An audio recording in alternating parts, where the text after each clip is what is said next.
You're listening to the Unwritable Rant podcast with your host and bourbon-soaked storyteller, Juliette Miranda.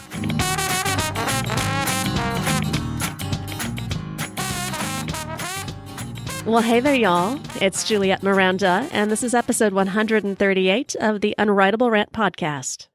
I have two bourbon-soaked stories for y'all about grooming a groupie and hustling a hustler. But first, I definitely need a little bit of bourbon. I think I'll pour myself a glass of Heaven's Door straight Tennessee bourbon. Cheers, y'all. Well, all right, I am pleasantly surprised by this bourbon. This Heaven's Door is the new Bob Dylan brand of bourbon, so I did not go in with very high expectations at all. Now, this is a limited release. I think it's only being put out in maybe 4 or 5 states, but it's fairly reasonably priced. It's like $50 a bottle, 90 proof. And I'll tell you, it's not bad. The mash bill is 70% corn and 30% small grains, whatever the hell that means. And they claim it's aged just about 7 years. And what I like is that it's got a little bit more of that oaky flavor from kind of an extended aging period, but there's also a really nice balance of spicy sweetness. This reminds me a little bit of Bullet bourbon. I can't say there's anything especially remarkable about it, except the bottle. The bottle is just stunningly beautiful, but otherwise, just a solid bourbon. Not bad, Bob Dylan. I'm kind of impressed.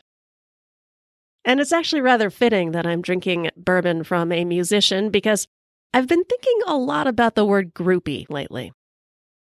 I mean, it is something of a potent word. Really, when I say groupie, what's the first thing that you think?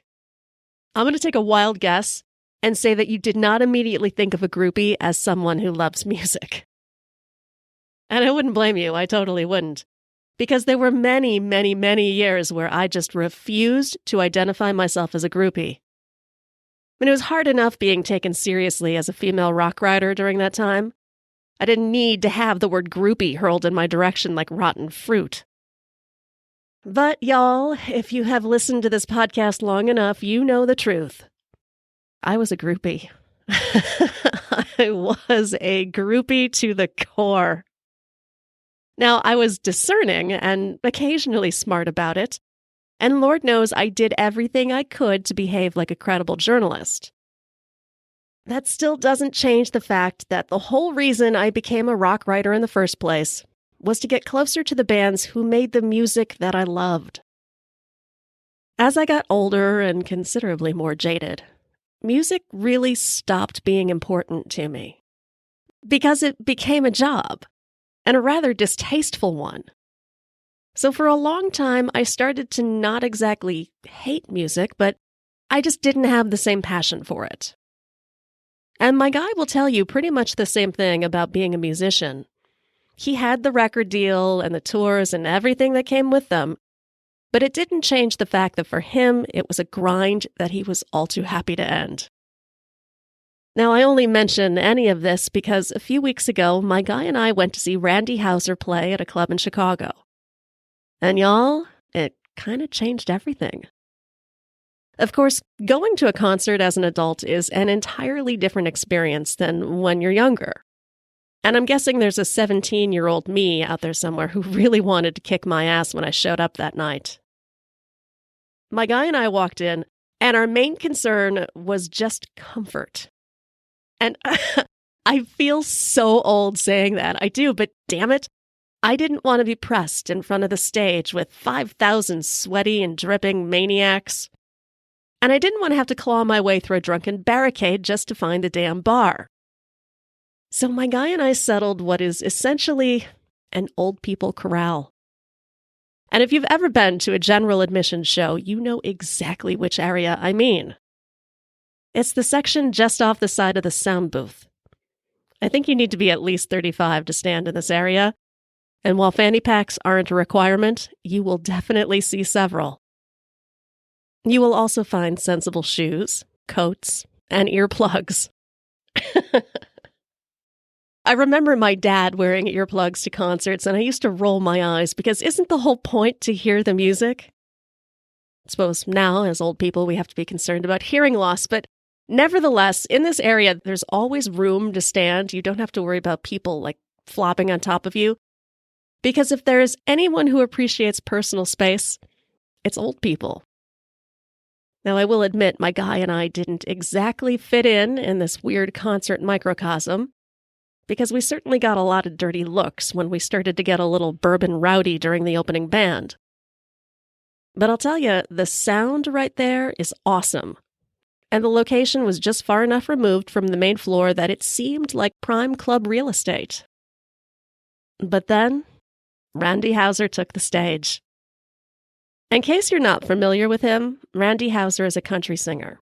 He is a badass, bluesy kind of country singer with absolutely nothing bro about him. He had been on stage for all of 2 minutes when our comfort just became oppressive. And it's not that the folks around us weren't enjoying the show. They were. They just weren't actively doing it. And the music was just too goddamn good to just nod along.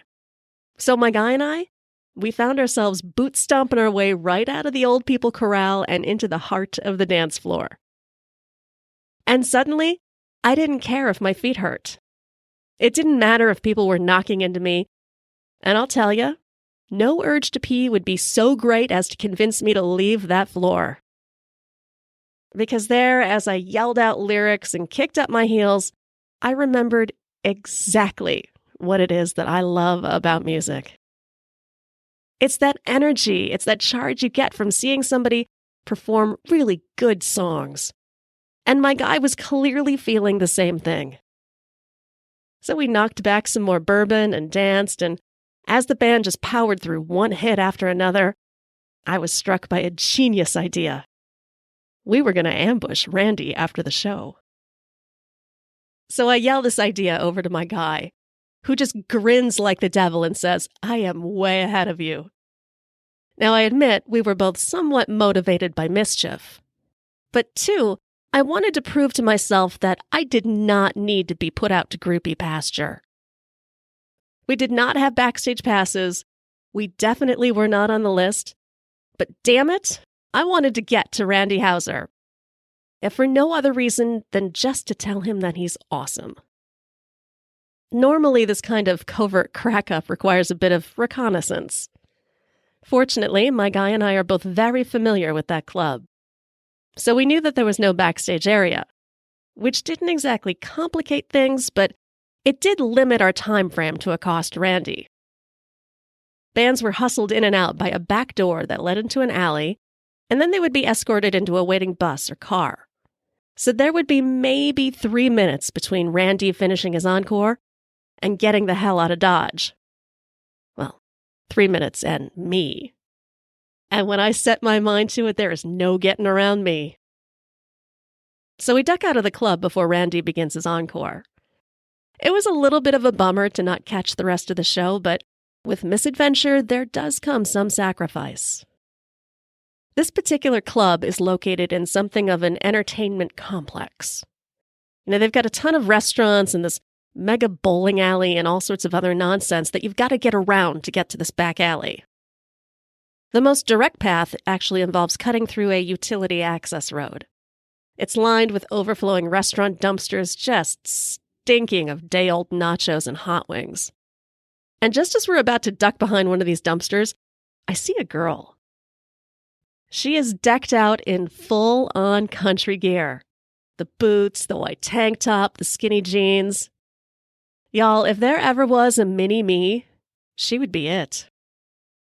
She stands out even more than my guy and I do on this filthy path. And the second she sees me, she grabs my hand and she's all, "Do y'all know where Randy will be coming out?" Oh, she said y'all. I'll tell you, when I saw that burgeoning groupie shine to her eyes, I wanted to groom her like a kitten. She was adorable. So I say, yes, we know exactly where he's going to be, but we gotta move if we're going to catch him.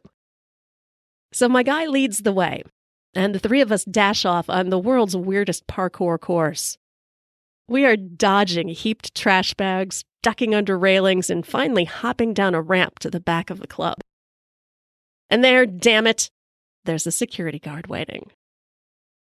Now, mini-me looks a little nervous, but I got this. Just follow my lead. So we walk up to the door, and this guard is all like 1980s bouncer on us. Kind of burly and rude, and he's like, "You can't be here. This is private property." Please, dude. It is no more private than the sidewalk in front of my house. But I don't say this. Instead, I whip up some fresh hysteria and fake tears. And I start scanning the ground, and I say, "I lost my wedding ring. I know it's around here somewhere, and I'm not leaving until I find it." Mini-me immediately understands what we're up to, and she takes the game perfectly and puts on her cell phone flashlight. She's all, "Come on, sweetheart, I'll help you find it." So the two of us start up this, kind of half-assed search of the ground, but the whole while we're keeping that magical stage door in sight. And my guy does his best to kind of distract the security guard with this ridiculously long-winded and completely false story about the ring and how it had been a part of his family for almost a century, and, it would be such a shame to lose it, blah, blah, blah. And it was timed perfectly, because all of a sudden that stage door opens, and out comes Randy Houser in a cloud of fog and lights. He is sweaty as all get out, and impressively carrying 2 rather large cups of beer with him. And although his handler attempts to shoo us away like a pack of greedy dogs, Randy stops. It certainly wasn't my most creative or most resourceful way of ambushing a musician, but I gotta say, it worked. Randy and my guy shake hands, and my little mini-me gets an autograph and a kind of sweaty, gross hug. And me, I got a photo. It is perhaps the wackiest photo I have ever taken. Clearly, my groupie is showing. I'm all stupid, happy grin, and poor Randy just looks a little scared. But he could not have been nicer. And I'll tell you, the 3 of us were the only ones who got any attention from Randy, because the second he saw the crowd that was starting to figure out where he was, he hightailed it right back onto that bus. I wanted to look at them all and be like, "Sorry, y'all. You got to be quicker than that if you want to catch a musician." And I'd know. I have no idea why I'm laughing. I don't. It's so silly to me. I realize that this is just such a silly experience. But the thing is, it just felt good. I know my priorities are vastly different than they once were, and I know I'm definitely older, but it doesn't change what I know I am. And that's a groupie. And I'll tell y'all, I'm good with that. Cheers, y'all. By the way, if you want to see that absolutely ridiculous picture of me and Randy, it's on my Instagram page. And you will also find several photos from my trip to Las Vegas, which is where my guy and I have been for the past 5 days. 5 days was the longest amount of time we have ever spent in Vegas. And at the time that we booked the trip, it seemed like a really good idea. And for 4 days, it was awesome. We gambled, we ate decadent food, we drank obscene amounts of booze. And then day 5 rolled around. We had spent the night before on Fremont Street, swilling free well liquor and playing cheap hands of 3-card poker at a casino where the dealers doubled as go-go girls. It was as seedy as gambling could possibly get. And so low rent, I wouldn't have been surprised to see someone try to use Tic Tacs as currency. The night ended around 2 a.m. with us at a Chinese noodle house, giggling and just completely drunk and trying desperately not to stab ourselves in the eye with chopsticks. So anyway, we woke up on that 5th day just broken. My tongue had this thick coating of 5-spice powder and rot gut whiskey. I had managed to place a bottle of Advil next to the bed before passing out, which was remarkable considering I had also managed to fall asleep in my shoes and nothing else. My guy is still wearing his sunglasses as he's stumbling around the room. It is barely 9 a.m. and the sun is just blazing through the curtains. I think this is our great curse because despite the late night and against all odds, my guy and I find it impossible to sleep in. We're just morning people. This is dramatically unfortunate. It is, because it means that we now have an entire day ahead of us, because our flight doesn't leave until almost midnight. And like dummies, neither of us had the foresight to request a late checkout. So we are forced to suck up our hangovers, pack up our stuff, and set up camp in the casino bar. Oh, did I feel fierce.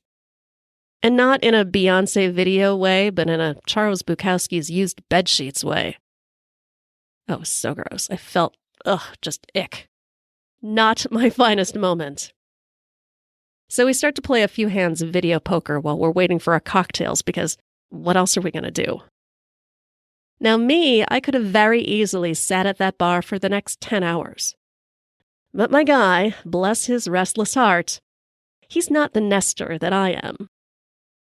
So after an hour or so, he starts to get that antsy, anxious look. You know, that trouble look. And I know I have no choice but to follow him out to the Vegas Strip.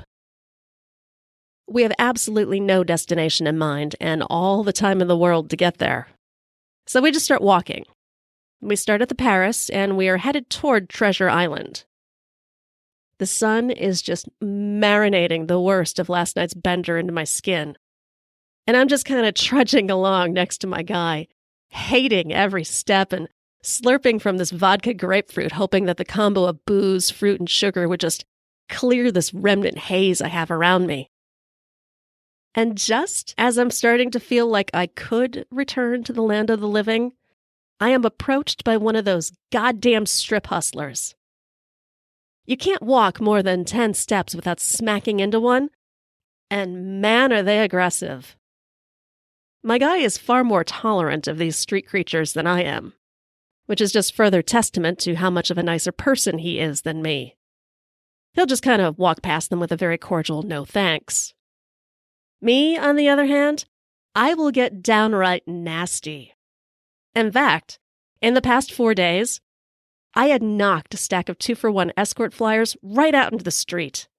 I'd kicked a 3-card Monte dealer in the shin, and I scared off some ticket guy with nothing more than a sneer and a cocktail spear loaded up with cucumbers. So now I'm being approached by what I personally consider to be the lowest rung of street hustler. I call them spirit fleecers. These guys walk around in fishing caps and long monk-like robes that barely conceal the fact that they are all wearing Air Jordans under there. And here's what they do. This is so insidious. They will walk in step with you, and then when you least expect it, they will attempt to slip this beaded bracelet on your wrist. And then that gives them their in to scam you for cash under the guise of their bogus enlightenment. I cannot tell you how many people I saw falling for this bullshit and just opening their wallets up for these jackweeds. It disgusted me every time I saw it, because these guys would bow and fake reverence, then slide their money in some hidden little pocket, and then they would scurry off to join their swindling friends under a shady tree and giggle while they count their winnings. I mean, why encourage this kind of behavior? Frankly, I'm more inclined to throw a few bucks in the cup of that gristly-looking dude who has a sign that reads, "Fuck you, I don't need pity, I need beer." I mean, at least there's a shred of honesty in that deal. So when I see that brown robe swishing in my direction, my hangover and I just preemptively yell out, "Not gonna happen, asshole." And I figure that's gonna end the transaction, but no. Because my guy, he stops. He knows better than to stop and talk to these people. So I am immediately annoyed. And what the hell did he think he was doing? Now the hustler, he looks positively giddy. And he's about to hook my guy into one of his stupid bracelets when my guy stops him. And he says, "Want to make a bet?" I'm confused by this, and the hustler just looks dumbfounded. So my guy continues, and he says, "I'll bet I can sell 5 bracelets in the time it takes you to sell 2. Is my guy hustling the hustler? My guy outlines his deal. This bogus Buddhist will give him 5 bracelets on the honor system. They'll work the same street corner. If the bogus Buddhist sells his 2 bracelets first, my guy will give him double the cost of the 5 bracelets. And if he doesn't, my guy will keep his earnings and they'll call it even. The bogus Buddhist looks really intrigued by this. So my guy flashes him his most charming dimple and he says, "Come on, it's Vegas." And he just charms this guy right into his ruse. So as the bogus Buddhist is handing over these 5 bracelets, he is eyeballing my guy as if he expects him to just run off with them like they're from Tiffany. And me, I had to hide a smile because it would seem even a scammer can't resist a scam. What that bogus Buddhist did not know is that my guy works in sales. He is the Alec Baldwin of Glengarry Glen Ross, a man who is always closing even when he's not selling. I'm not entirely sure why he decided to apply his skills to the Vegas Strip. I don't know, maybe he wanted a challenge, maybe he was just bored, but I will say it was far more interesting than a video poker game. My guy sets himself up directly across from his new competitor. Now, where the bogus Buddhist is sneaky and borderline creepy in his tactics, my guy is all jazz hands and spinning plates. Well, you should have seen him. He was all, "Ladies and gentlemen, step right up and behold my genuine strip beads. You have my word they won't turn your wrist green for at least an hour." My guy amasses a small crowd very quickly, and he's got them laughing. But shows are easy to come by in Vegas, so no one's especially willing to cough up cash for his entertainment. Meanwhile, I see that the bogus Buddhist has cornered a young couple and effectively guilted them into a purchase. And when he does, he smiles and he kind of waves the cash at my guy. So, damn it, that little jerk is up. Just one more sale, and my guy is going to be out a crapload of drinking money. He eyeballs the strip, and he's kind of taking in everyone walking his way. And my guy is usually excellent at sizing people up. But this herd of ambling tourists and shirtless bros aren't his usual customers. I see that the bogus Buddhist kind of ignores these people, and he mostly targets young couples. Young, confused-looking couples who juggle giant souvenir booze cups and take selfies in front of chain restaurants. And I can see the unfortunate genius in this. They're the same people that the hustlers on Bourbon Street prey on. If my guy was going to win this wager, he was going to need to change his strategy. For a good 5 minutes, I watch as my guy tests tactics. He tries everything from buddying up with a few hockey fans to full-on honesty with an older couple. The score is still 1-0, and I'm beginning to think that one of us is going to be wearing a whole lot of beads home, and that's not going to be me. But then I see my guy's salvation in the most unlikely place. A bachelorette party. Well, really, I see them before I hear them, because there is no mistaking the shrill sound of a penis whistle. And a gaggle of girls approaches. They're all wearing bride squad tank tops. They've got glittery cock crowns on their heads, and they're sucking on fishbowls of neon blue booze. The bogus Buddhist sees them coming too, but my guy gets to them first. His dimple comes out then, as do the compliments. And it's not long before my guy is posing in selfies and doing his best Thunder Down Under impression. And he's all, "Come on, ladies, how about a little love?" He starts gyrating his hips back and forth a little bit, and the girls start to squeal. And they begin stuffing bills into his shorts. And I'm thinking, maybe I should have tried this tactic a long time ago. And for every sweaty ball of cash, my guy awards each girl a shiny new beaded bracelet. Take that, bogus Buddhist. The girls eventually totter off on their stiletto heels in search of Lord knows what, leaving my guy to peel nearly $100 out of his crevices. I am beyond excited. I mean, that's free money. So I'm already planning ways to spend it when I see my guy walking up to the bogus Buddhist. The dude looks pissed, but he is resigned to his loss.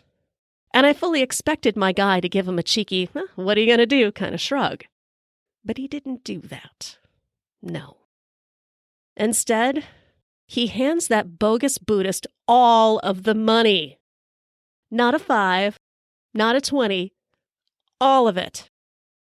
The bogus Buddhist nearly topples over. He's so busy giving my guy a stupid fake bow. Then the two of them shake hands, and my guy and I resume our trek down the strip. I just look at him, and I go, why? Why give the money away when you know the guy is clearly just going to buy some more fancy sneakers with it? And my guy, the new Robin Hood of Ocean's 11, says, baby, it's a karma thing. At least this way, we're all going home winners. Cheers, y'all. Well, y'all, I have good news. There is video of our Vegas trip.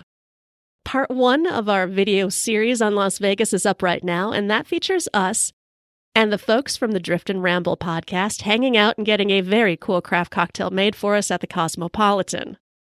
Part 2 is going to be very Fear and Loathing in Las Vegas style. You don't want to miss it. It'll be up soon on my YouTube channel. I also want to throw out a special thank you to Chris from the Faces and Aces podcast.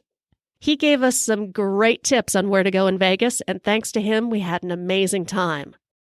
So if you find yourself headed out the Vegas way, just check out Faces and Aces podcast. It's a great resource.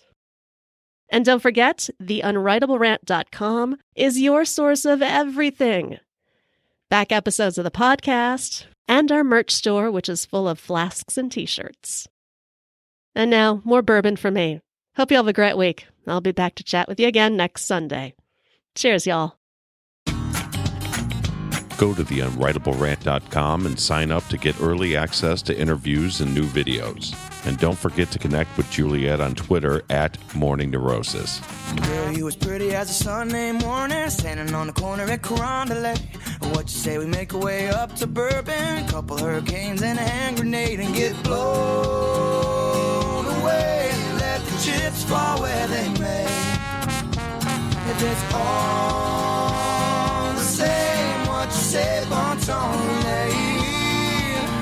hey, pretty mama, I can smell the gumbo. Sweetest taste of honeysuckle on my lips. Good God Almighty, I can hear the trombone. Every heart ought to beat to a rhythm like this. Come a little closer, honey, let me hold you. Nothing tastes better than a bourbon kiss. You can be the flower on my magnolia. Every heart ought to beat to a rhythm like this.